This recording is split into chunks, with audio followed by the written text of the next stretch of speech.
En un contexto de conflictos bélicos, donde empezamos a hablar todos del uranio enriquecido y también de crisis climática, necesidades de descarbonizar el medio ambiente, que Uruguay hable de energía nuclear es algo que es equivocado, que no corresponde con las preocupaciones fundamentales que tenemos en nuestro país, ¿o no?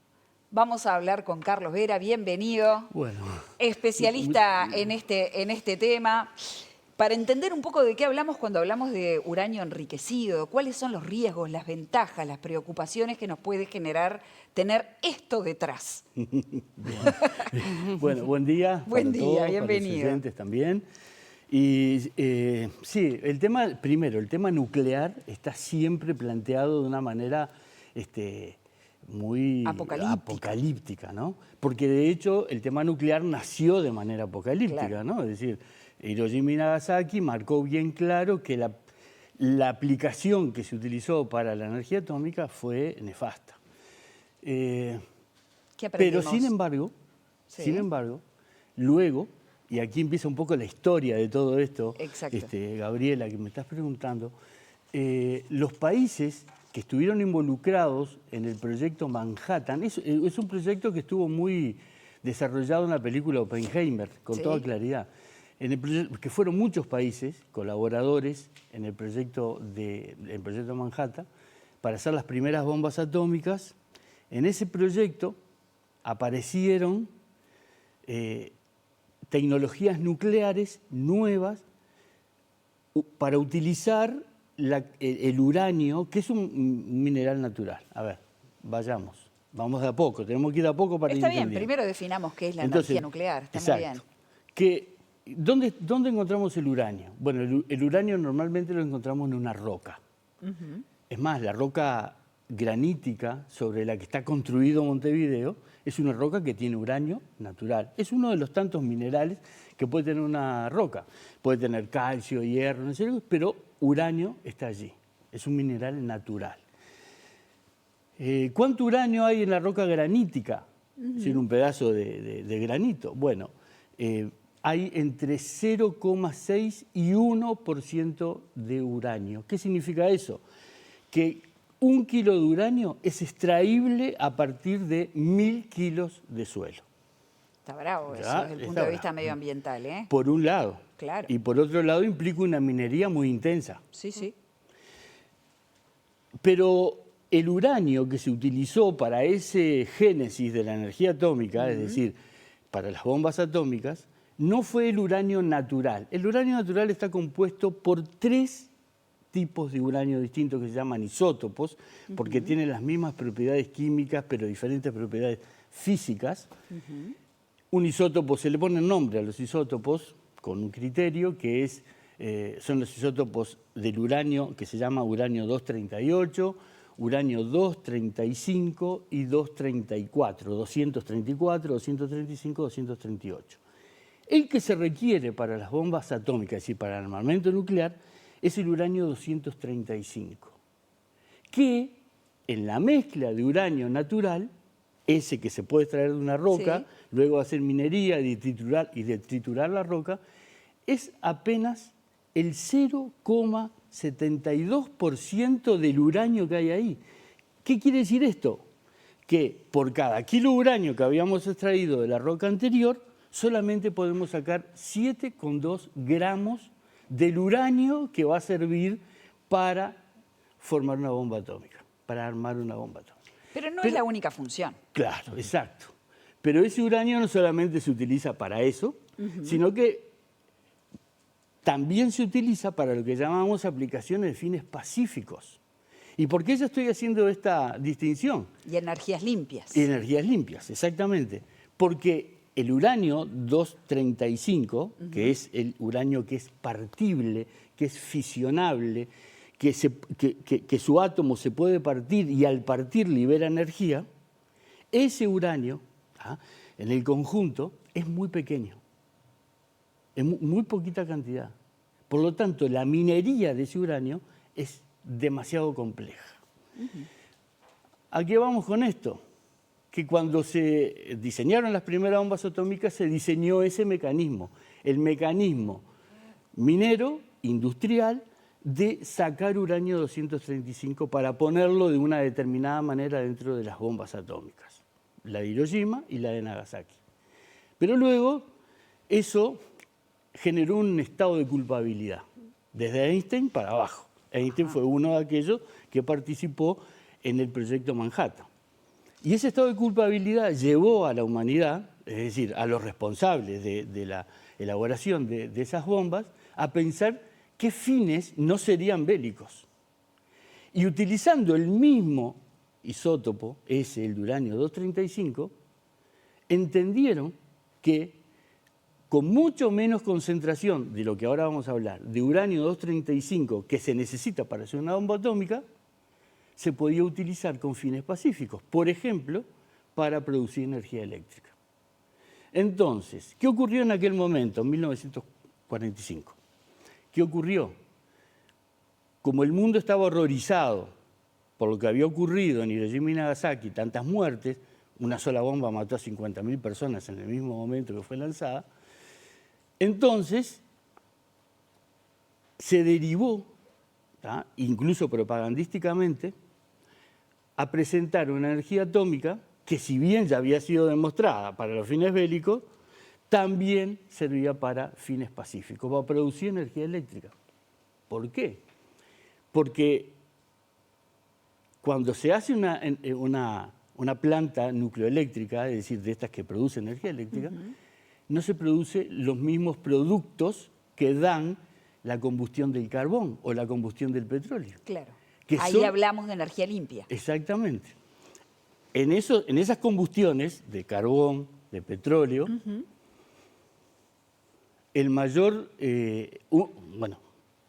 la mayor cantidad de concentración de los productos es de anhídrido carbónico. Y el anhídrido carbónico sabemos que produce efecto invernadero. Exacto.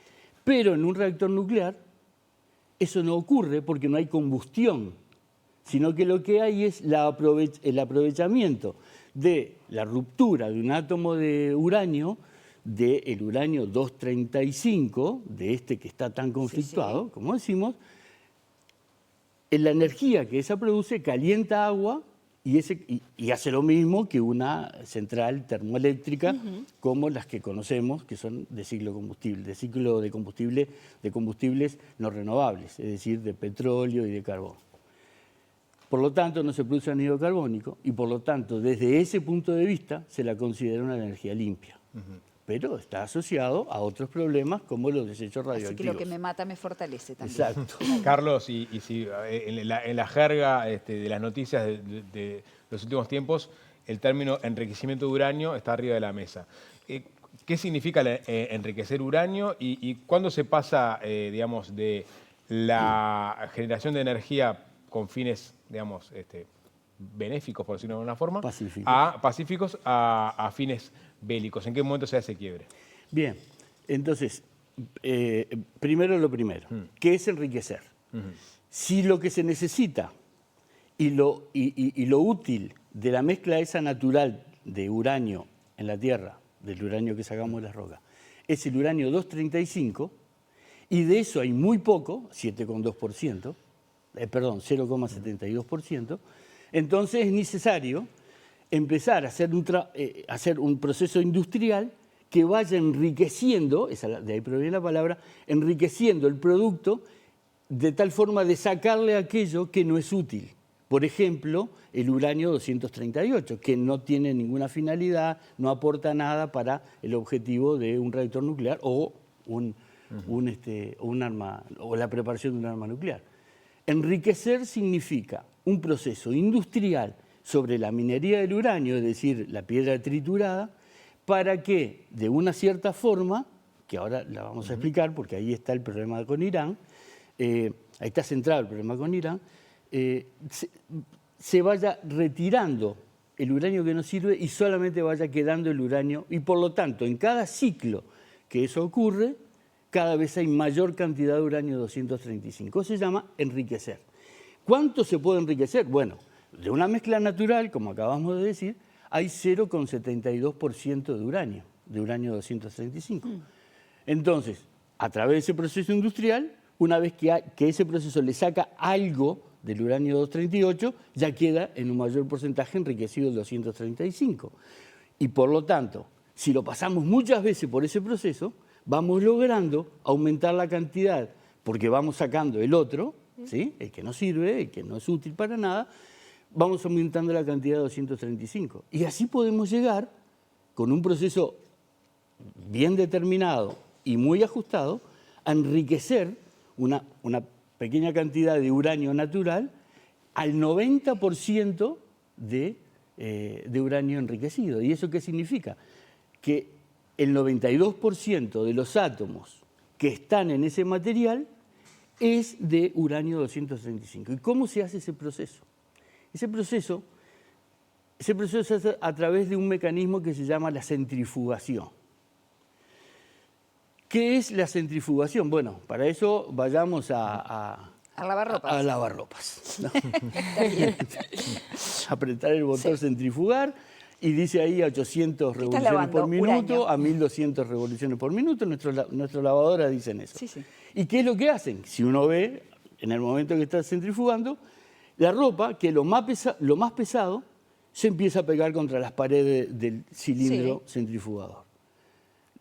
En definitiva, lo que está haciendo es, a través de una propiedad física de la materia, lo más pesado que hay ahí adentro se va a ir hacia afuera y va a quedar adentro lo más liviano. Eso es exactamente el mismo proceso que se hace para esto. El uranio 238 es más pesado que el uranio 235. Entonces, en ese proceso, el uranio natural que tiene de los dos entra en una centrífuga en estado gaseoso, porque es más fácil, en gas, no en un estado sólido.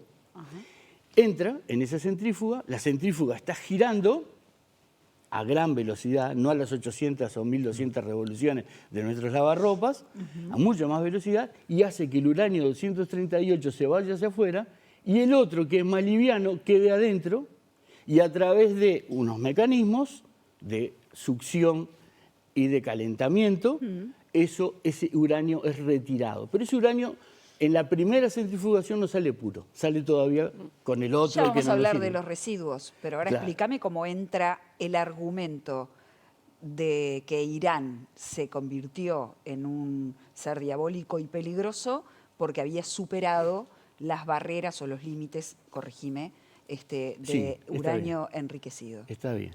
Bueno, entonces allí en el proceso de preparación del uranio, si lo enriquecemos hasta el 4 o 5% en uranio, en ese uranio fisible, el uranio 235, eso es útil para llevar, en esa concentración, es útil para llevar un reactor nuclear. Ahí se hace un proceso industrial, se deja parte del uranio natural 238 y con el uranio 235 enriquecido al 5%. El 5% de los átomos que están allí es uranio fisible. Y eso ya es suficiente para hacer funcionar un reactor nuclear. Finalmente, cuando uno hace ese proceso, termina ¿Qué tenés ahí? en un pellet que tiene ese tamaño. A ver, mostralo de vuelta, por favor. Ahí está. ¿Me vas a decir que ese tipo de energía puede salvar ese pellet que tenés en la mano? ¿Es parte de la solución o del problema de la humanidad? Ahí voy a continuar con la pregunta que me hiciste y ahí empieza a estar el problema. Si ese pellet, es decir, ese producto, aumenta hasta el 20% de enriquecimiento a través de ese proceso de centrifugación, el producto sirve para algunas otras cosas. Por ejemplo, sirve para reactores que se llaman reactores rápidos, pero que hay muy poquitos en el mundo. Sirve para los reactores que van, por ejemplo, en los submarinos, o para la propulsión de motor, perdón, no es un motor, para la propulsión de submarinos, de barcos, que en general ese tipo de reactores están destinados a transporte militar. Ya empieza a darse un paso hacia allí. Si se sigue purificando, es decir, continúa el proceso de centrifugación, se puede ir aumentando, como dijimos, la cantidad de enriquecimiento hasta llegar al 60%. Irán está al 60%. Las plantas iraníes están produciendo uranio enriquecido al 60%. ¿Y eso qué significa? ¿Y qué significa? Que a partir del 60% ya es posible acomodar ese uranio, es decir, estos pellets, pero con el 60% de uranio fisible, de tal forma que se podría armar, ahora vamos a ver por qué, Claro. se podría armar un artefacto nuclear explosivo y que la reacción sea en cadena, es decir, que un átomo afecte a otro de la misma naturaleza y ese se fisione y emita unas partículas que llaman neutrones y esas fisionen a otros y todo eso se haga de manera súbita y eso es una explosión. El problema es que al 60% tenés la posibilidad, pero la bomba que hagas o el artefacto nuclear que hagas es de muy poca eficiencia y tiene que ser muy grande. Entonces, pero depende de lo que vayas a hacer, ya estás en condiciones del 60% de tener un artefacto nuclear. Los que se han utilizado en el mundo hasta ahora, en el mundo se ha utilizado la bomba de Hiroshima, en la historia del hombre, la bomba de Nagasaki y todas las pruebas nucleares que se hicieron. Sobre todo pruebas nucleares que tenían el objeto de mostrarles a otros países que estaban con la tecnología nuclear. Claro. Por ejemplo, Francia fue uno de los países que en la Polinesia Sur hizo muchas, en los atolones de la Polinesia Sur, esos pequeños islotes que son puntas de volcanes, enterraba las bombas, las hacía explotar y se lo mostraba al mundo. Lo mismo hizo Pakistán, lo mismo hizo la India. Estados Unidos hizo lo mismo con el proyecto Manhattan, solo que en lugar de enterrarla lo hizo en un desierto y logró mostrarlo. Bien. Allí el uranio, en esas bombas y en estos armamentos que fueron probados, está al 90%. Entonces, Irán está al 60% y tiene la capacidad de producir y de seguir centrifugando para ir enriqueciendo más. Pero para que sea eficiente el armamento nuclear en ese momento, tiene que llegar al 90%. Nada Pero dice hay que no pueda llegar, porque si está en ese proceso, o sea, es una cuestión de tiempo de que... Exactamente. ¿Y qué otros países están enriqueciendo uranio? Porque Bueno, en realidad mira. la posibilidad la tienen todos aquellos que lo estén haciendo. Sí, todos aquellos que tengan reactores nucleares tienen la posibilidad. Bien, ¿y esos países Sobre son? todo, si, bueno, vamos a la respuesta concreta, porque si no nos vamos por las ramas. Los países que están enriqueciendo son Estados Unidos, Rusia, el Reino Unido, Francia, China. Esos son los primeros y además ya digo que esos forman lo que se llama el club atómico.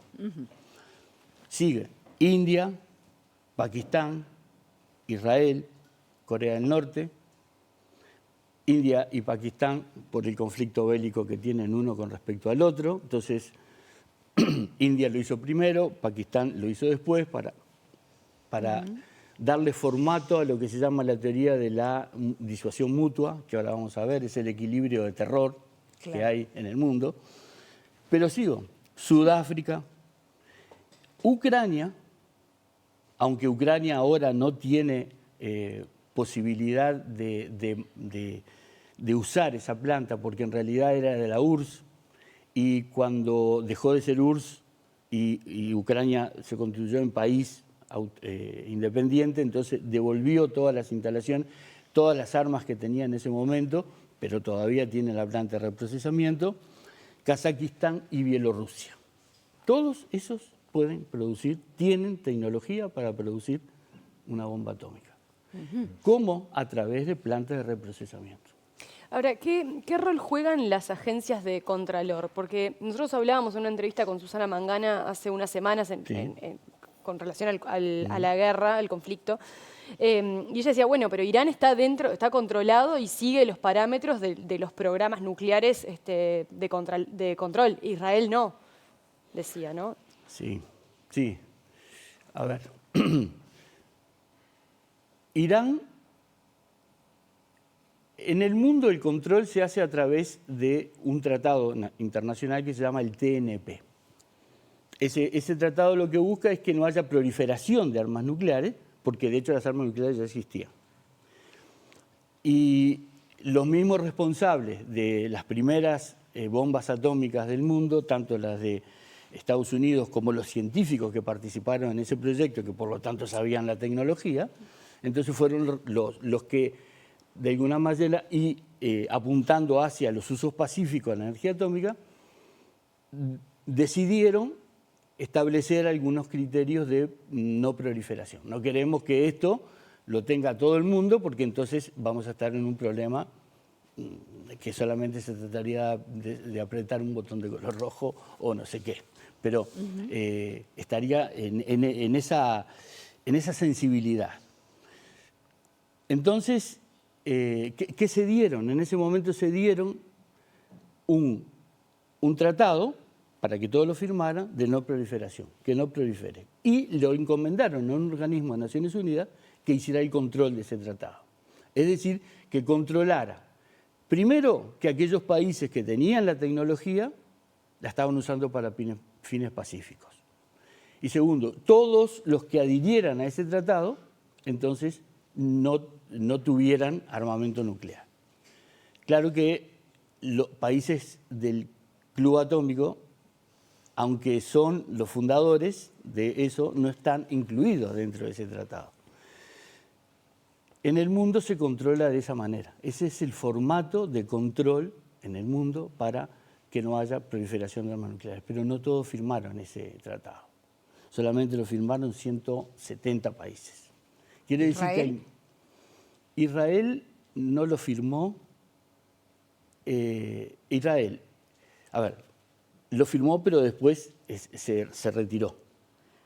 Así que nadie controla cuánto uranio enriquecido tiene Israel. Es más, las organizaciones privadas, hay dos organizaciones privadas, una se llama ICANN, que es la Campaña Internacional para la Abolición de las Armas Nucleares, fue la que sacó el premio Nobel en el año 2018, uno de los premios Nobel de la Paz, quiero decir. Y otra que es de las empresas nucleares del mundo, la Asociación Mundial Nuclear, no dan datos fijos ni seguros de lo que está ocurriendo en Israel. Y cuando hablan y cuando tienen que decir Israel, dice, pueden tener entre 90 y 200 ojivas nucleares. No dudan de que exista, que haya, pero no tienen la idea, no tienen el dato relevado de cuántas en realidad está. Y este dato es a junio del 2025. Y decime, ¿y hay otros países que podrían estar en la misma situación y que no están siendo controlados? Bueno, Irán es uno de ellos, ¿no? El caso típico de Irán es que, como condición de salvaguardia, una de las condiciones de la salvaguardia, es decir, del control que tiene que hacer luego el Organismo Internacional de Energía Atómica para verificar eso, es que permita las inspecciones. No está permitiendo las inspecciones. Carlos, de forma sintética, porque tenemos que ir redondeando, pero Estados Unidos bombardeó instalaciones nucleares en Irán con bombas específicas que penetran en la Tierra. ¿Por qué se produce bajo tierra? ¿Y por qué están bajo tierra? Y si crees que tuvo algún efecto ese bombardeo. Mirá, a ver, lo que tiene Irán, Estados Unidos no bombardeó reactores nucleares, en realidad. Bombardeó plantas de reprocesamiento. Las plantas de Natanz, la de Fordow y la de Isfahan. En realidad, la más importante de todas, según la inteligencia del planeta, es la de Natanz. Ahí es donde se reprocesa más. Tienen, para que tengan una idea, 15.000 centrífugas para hacer ese proceso de enriquecimiento. Lo que más consume en un proceso de enriquecimiento, lo que más se consume es energía eléctrica.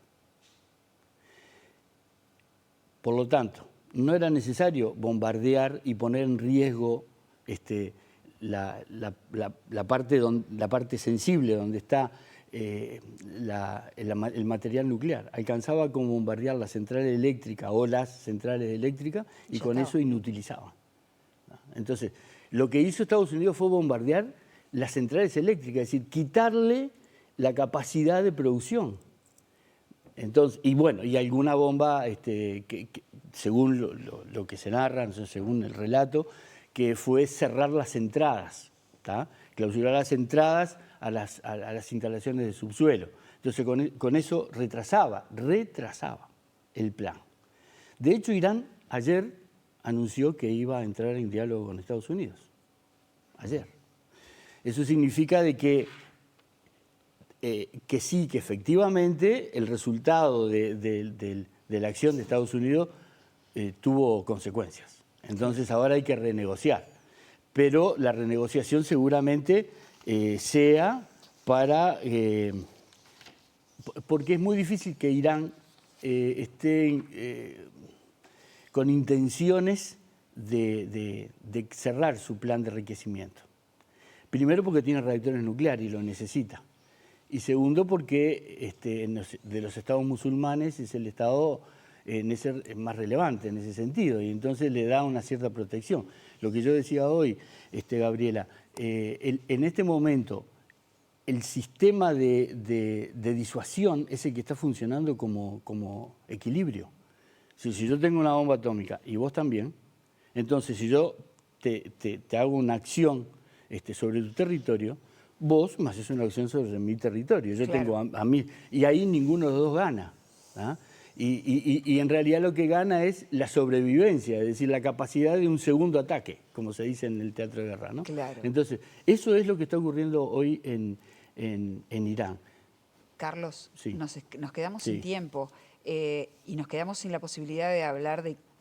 También se está viendo que la energía nuclear puede ser una opción limpia en tiempos de alta carbonización, pero lo dejamos para la próxima, ¿te parece? Sí, Y hablamos sí. de las posibilidades de Uruguay. ¿Cuál Sí, es la sí. discusión que se da en Uruguay sobre este tema? ¿Te parece? Sí, correcto. ¿Sí? Encantadísima. Me encanta la pasión con la que presentaste y llévate ese palete acá. No, pero Me muero del miedo. Me muero del miedo. Vamos a